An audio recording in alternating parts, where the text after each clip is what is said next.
આપણે electron, proton અને neutron ની શોધ વિશે થોડી ઘણી ચર્ચા કરી.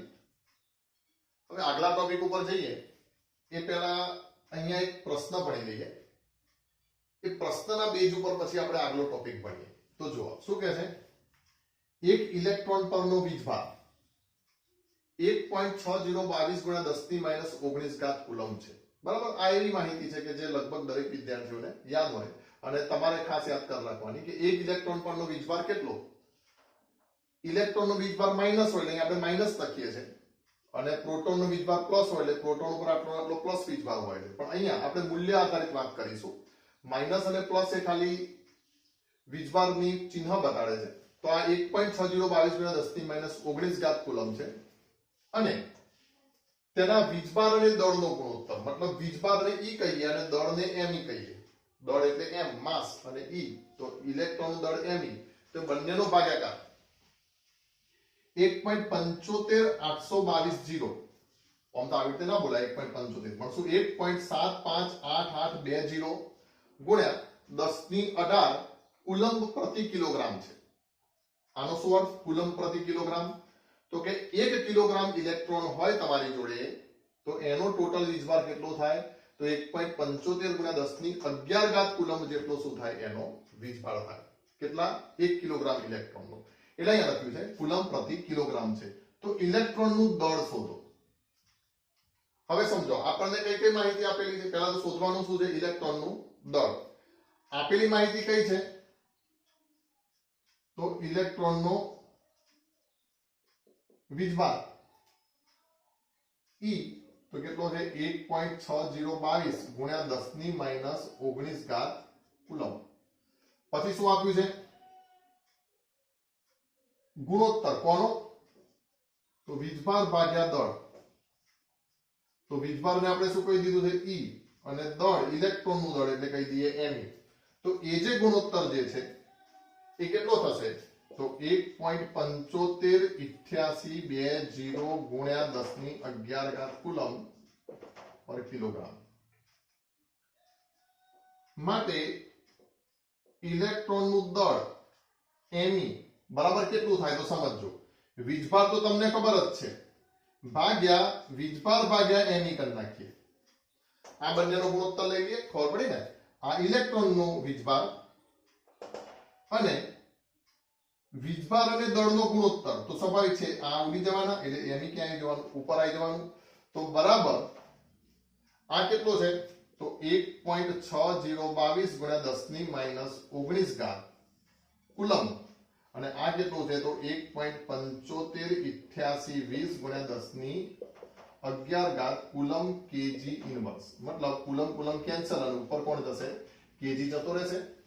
તો હવે આના ભાગાકાર કરો તો કેટલા છે? 1.6022 ભાગ્યા 1.758820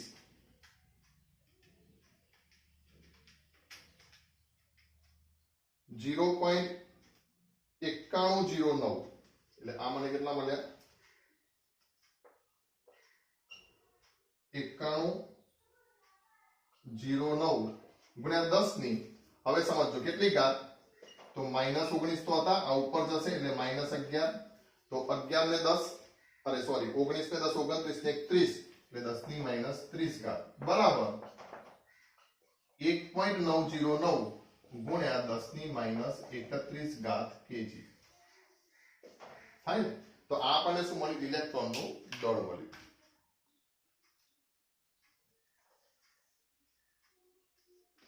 ઇલેક્ટ્રોનનું દળ દરેકે યાદ રાખી લેવાનું 1.909 અથવા 1.91 એપ્રોક્સિમેટ લેશો તો વાંધો નહીં ગુણ્યા 10 ની માઈનસ 31 ઘાત કિલોગ્રામ.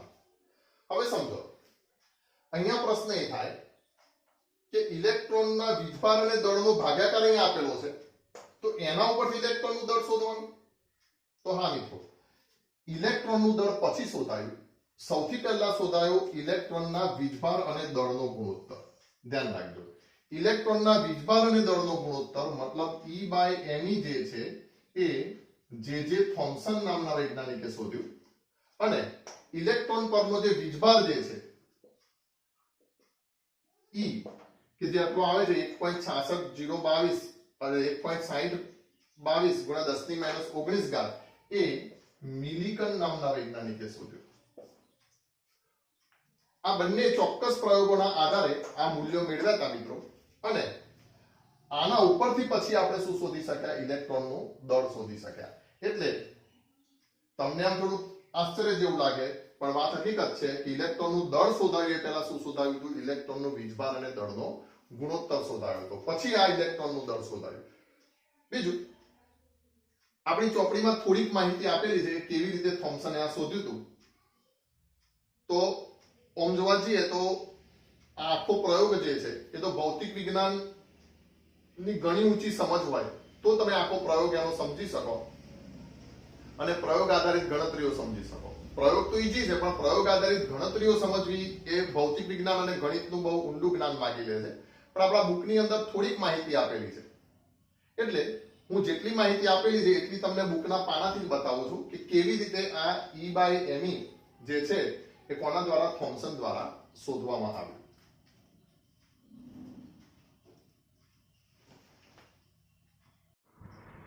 જો ઇલેક્ટ્રોનના વીજભાર અને દળનો ગુણોત્તર, મિત્રો કોઈ પણ કણના તમે વીજભાર અને દળનો ગુણોત્તર તમારે શોધવો હોય તો તમારે ખાસ કરીને 3 બાબતોનું ધ્યાન રાખવું પડે. એક તો એક કણોનું વિદ્યુત અથવા તો ચુંબકીય ક્ષેત્રમાં વિચલન કેવી રીતે થાય છે એ સમજવું પડે. જેમ કે હમણાં આપણે એમ કીધું કે કેથોડ કિરણો આપણે જ્યારે મેળવ્યા હતા ગયા લેક્ચરમાં, ત્યારે કેથોડ કિરણો જે છે એ ચુંબકીય કે વિદ્યુત ક્ષેત્રની હાજરીમાં સીધા જ ગતિ કરતા હતા. પણ જો તમે વિદ્યુત ક્ષેત્ર કે ચુંબકીય ક્ષેત્ર એના ઉપર લાગુ પાડો તો એ ચોક્કસ દિશામાં એ વળી જતા હતા, મતલબ એનો માર્ગ જે છે સીધો નહોતો રહેતો. એના ઉપરથી આપણે કેથોડ કિરણો પરનો વીજભાર શોધી શક્યા. તો અહીંયા પણ મિત્રો ખાસ ધ્યાનમાં રાખવાનું છે કે વીજભાર અને દળનો ગુણોત્તર કોઈ પણ કણનો, એવું નહીં કે ઇલેક્ટ્રોનનો, વીજભાર અને દળનો ગુણોત્તર એ કોના આધારે શોધવામાં આવે છે? તો એ જે કણ છે એનું ચુંબકીય ક્ષેત્રમાં કેવી રીતે વિચલન થાય છે એ વિચલનને નિયંત્રિત કરી અને પછી વીજભાર અને દળનો ગુણોત્તર શોધવામાં આવે છે. ફરીથી સમજી લો, ધ્યાન રાખો. જો આ બધી બાબતો આપણા કેમેસ્ટ્રીમાં અને પરીક્ષાને લગતે, કેમેસ્ટ્રીમાં પરીક્ષાની દ્રષ્ટિએ એટલી બધી અગત્યની નથી, પણ બેઝિક તમારે ખરેખર વિજ્ઞાનની સમજ મેળવવી હોય તો તમારે આ રીતે પાયાથી સમજવું પડશે. એટલે હું ફરીથી બોલું છું, કોઈ પણ કણનો વીજભાર અને દળનો ગુણોત્તર કેવી રીતે શોધવામાં આવે? તો એ કણનું વિદ્યુતીય અથવા ચુંબકીય અથવા તો બંને ક્ષેત્રો લાગુ પાડ્યા હોય તો એ વિદ્યુતીય કે ચુંબકીય ક્ષેત્રમાં કેવી રીતે વિચલન થાય છે એ વિચલનનું નિયંત્રણ કરી અને તમે શું કરી શકો? તો એનો વીજભાર અને દળનો ગુણોત્તર તમે કણનો શોધી શકો. બરાબર? તો ખાસ યાદ રાખજો, કણોનું ચુંબકીય અને વિદ્યુત ક્ષેત્રમાં વિચલન એ 3 બાબતો પર આધાર રાખે છે. એક, એ હંમેશા વીજભારની માત્રાના સમપ્રમાણમાં હોય છે. કણોનું ચુંબકીય અને વિદ્યુતીય ક્ષેત્રમાં વિચલન એ હંમેશા વીજભારની માત્રાના સમપ્રમાણમાં હોય છે. માન લો કે હું તમને અહીંયા કને એમ કહી દઉં કે મારી જોડે H+ છે અથવા તો પ્રોટોન છે અને બીજો છે ઇલેક્ટ્રોન. તો પ્રોટોન પરનો વીજભાર એટલો જ છે અને ઇલેક્ટ્રોન પરનો વીજભાર પણ 1 એકમ જ છે. તો બંનેનું વિચલન જે છે એ કેવી સમાન માત્રામાં થશે. પણ હવે હું એમ કહી દઉં કે મારી જોડે એક H+ આયન છે અને બીજો He+2 આયન છે.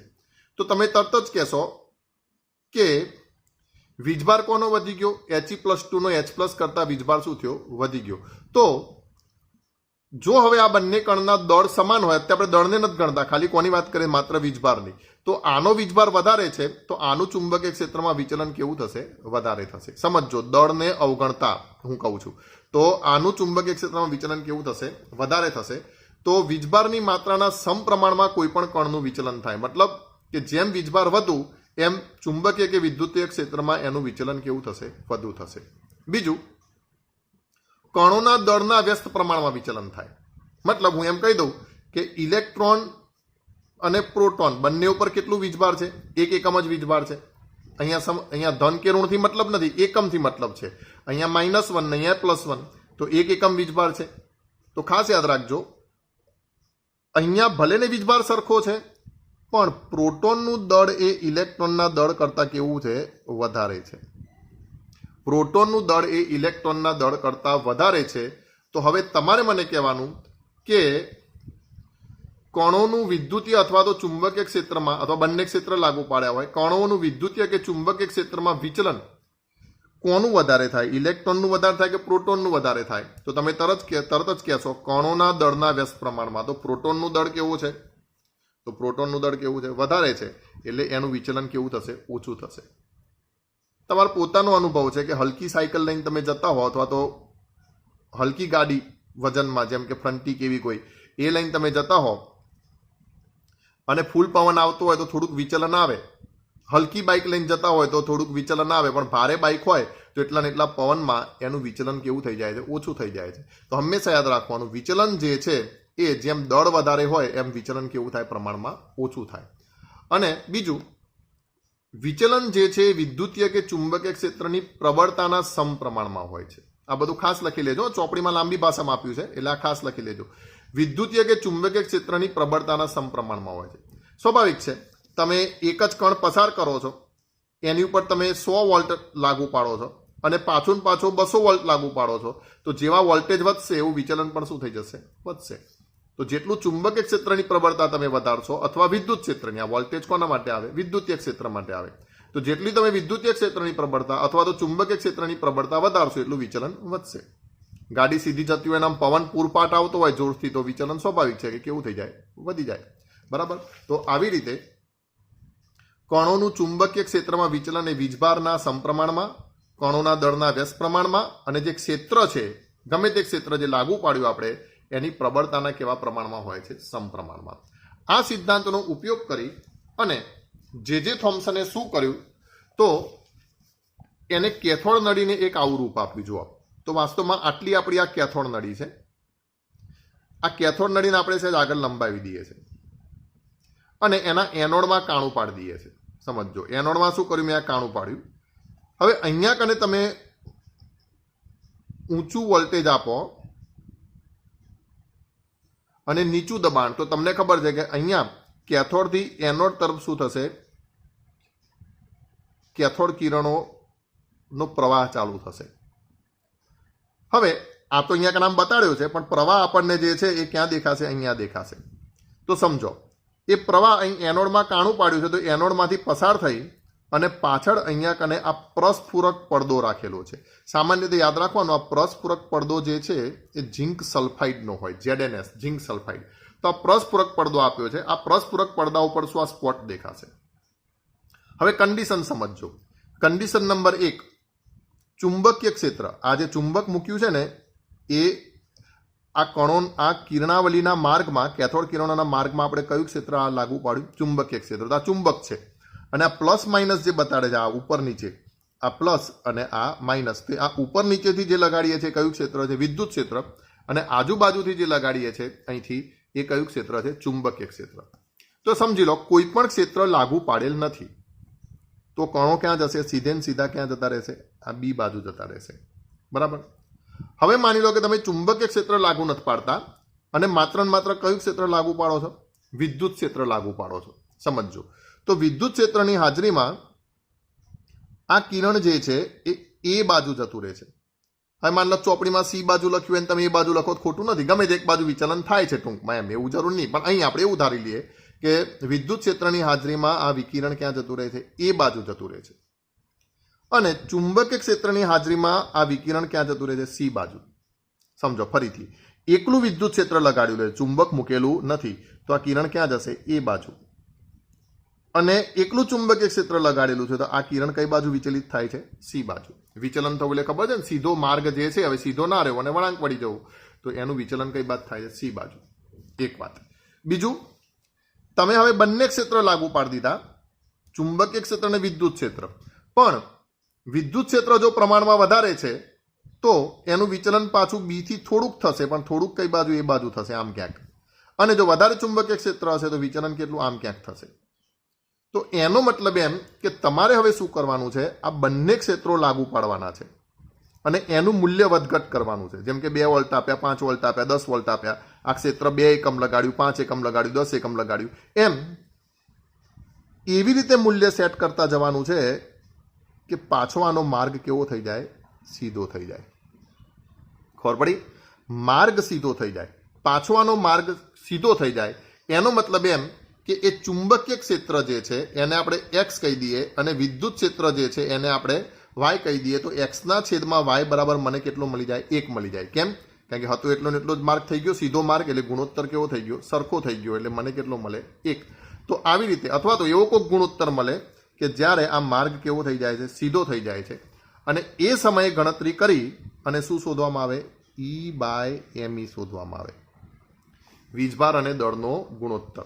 જેમ કે દળ વધારે હશે અને ચુંબકીય ક્ષેત્ર લાગુ પાડો છો, તો વધારે દળ માટે, વિચલન માટે ચુંબકીય ક્ષેત્ર કેવું લાગુ પાડવું પડતું હશે, વધારે લાગુ પાડવું પડતું હશે.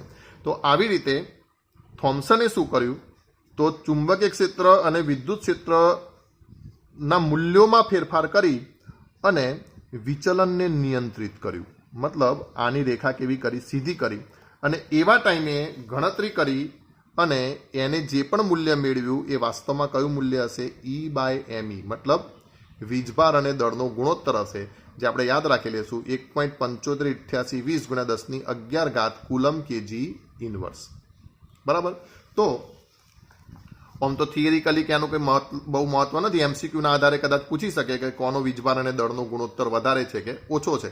એટલે અહીંયા આગળ સીધું કહેશું કે શું કર્યું થોમ્સને, તો કેથોડ નળી આ રીતે તૈયાર કરી, એમાં વિદ્યુત ક્ષેત્ર અને ચુંબકીય ક્ષેત્ર લાગુ પાડ્યું.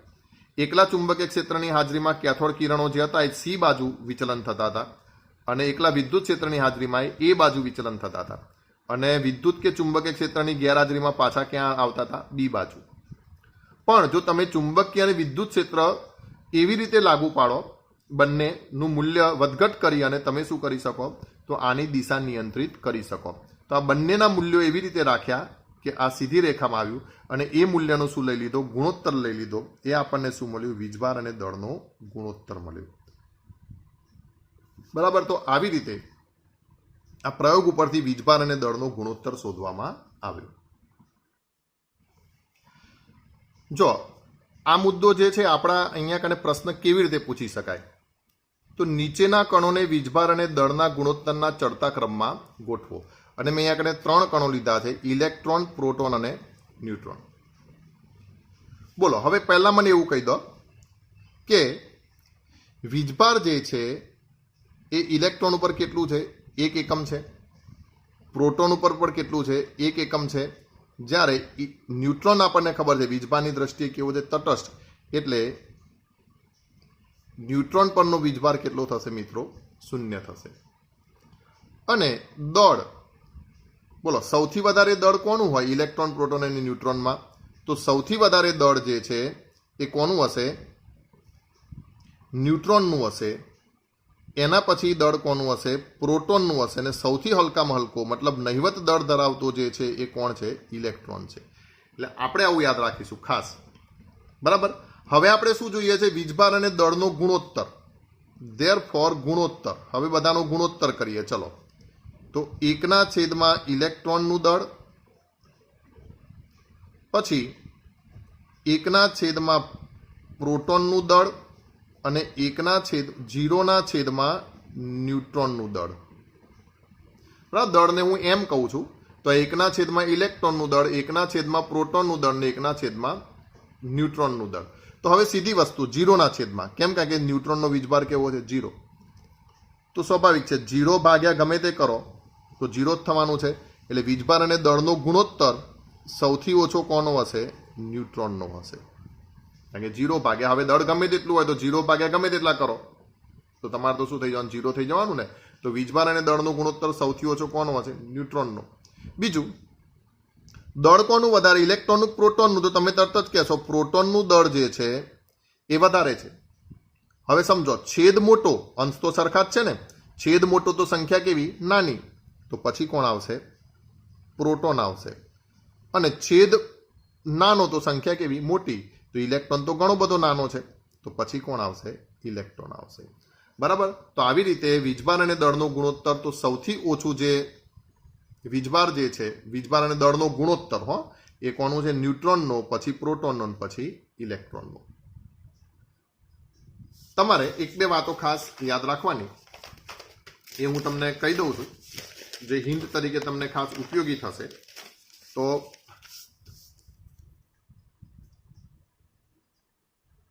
વીજભાર ઇલેક્ટ્રોનનો બરાબર જ કોનો હોય?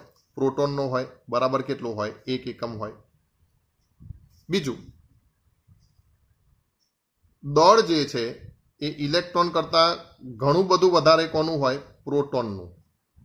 અને એનાથી વધારે કોનું હોય? ન્યુટ્રોનનું. પ્રોટોન એ ન્યુટ્રોન કરતા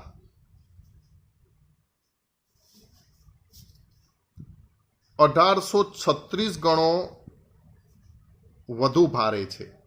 આ ખાસ યાદ રાખજો. પ્રોટોન એ ન્યુટ્રોન કરતા કેટલો? 1836 ગણો વધુ ભારે છે. જ્યારે ન્યુટ્રોન એ પ્રોટોન એ ન્યુટ્રોન કરતા નહીં, પ્રોટોન એ ઇલેક્ટ્રોન કરતા, જ્યારે ન્યુટ્રોન એ ઇલેક્ટ્રોન કરતા 1838 ગણો વધુ ભારે છે. આ વસ્તુ ખાસ યાદ રાખજો.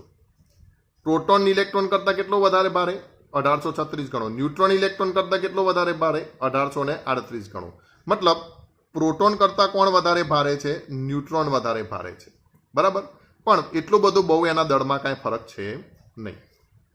અહીંયા કને તમારા બુકમાં દળના અને એના કેટલાક મૂલ્યો આપેલા છે, તો એ આપણે ખાસ અહીંયા જોઈશું. સીધા મૂલ્યો તમારે આમ તો ગોખવાની જરૂર નથી. તમને જ્યારે પણ દાખલા હશે ને જરૂર હશે ત્યારે એ તમને પરીક્ષામાં રકમમાં આપેલ હશે.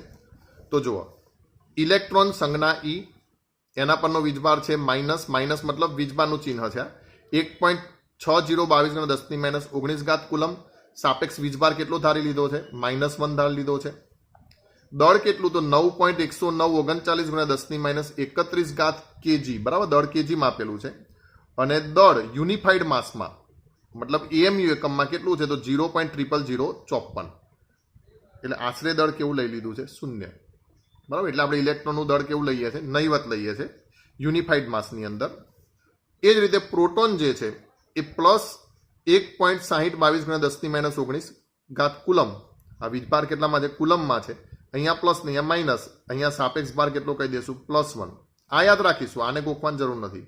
કેટલો? 1.00727. એટલે આશરે યુનિફાઈડ માસમાં કેટલો લઈ લીધો? 1.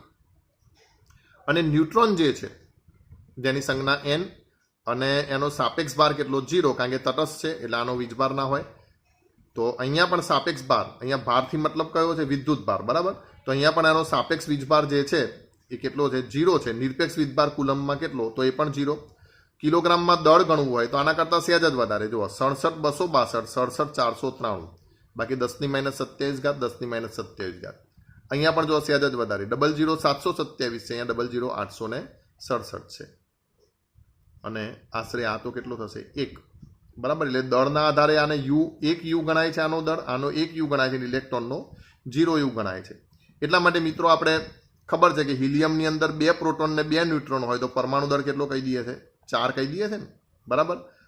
ઇલેક્ટ્રોનનું વજન આપણે કંઈ ગણતરીમાં લેતા નથી. તો એક આ માહિતી તમારે ખાસ યાદ રાખવાની છે. બીજું, વીજભાર અને દળનો ગુણોત્તર જે છે એનું મૂલ્ય તમે યાદ રાખશો, અને આ 1-2 માહિતી જે છે એ તમે ઉતારી લેશો. હવે તમને એક પ્રશ્ન આપું. પ્રશ્ન થોડોક ભારે છે, મતલબ કેમેસ્ટ્રી કરતાં વધારે થોડુંક ફિઝિક્સનો છે, પણ તમે પ્રશ્નનો જવાબ યોગેશ સરને પણ પૂછી અને મને કહી શકો છો. બરાબર. તો તમારે વીજભાર અને દળના ગુણોત્તરનો ચડતો ક્રમ લખવાનો છે. કોના માટે? તો ઇલેક્ટ્રોન, ન્યુટ્રોન, પ્રોટોન અને આલ્ફા કણો. ઇલેક્ટ્રોન, પ્રોટોન, ન્યુટ્રોન, આ તો મેં તમને આપ્યું છે. હવે હું ખાલી એક જ ફેક્ટર વધારે ઉમેરું છું. કયું? આલ્ફા કણો. આલ્ફા કણો. ચલો હજી એમાં મૂકી દઉં. Li પ્લસ આયન,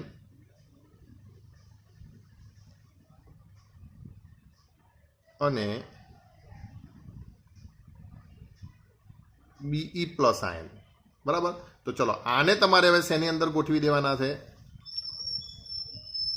વીજભાર અને દળના ગુણોત્તરમાં આને તમારે ચડતા ક્રમમાં ગોઠવીને મને કહેવાના છે. કારણ કે આ ટોપિકમાંથી પ્રશ્ન આ જ રીતે આવશે અને એમાંય કેમેસ્ટ્રી કરતાં વધારે શેમાં આવશે? ફિઝિક્સમાં આવશે. બરાબર.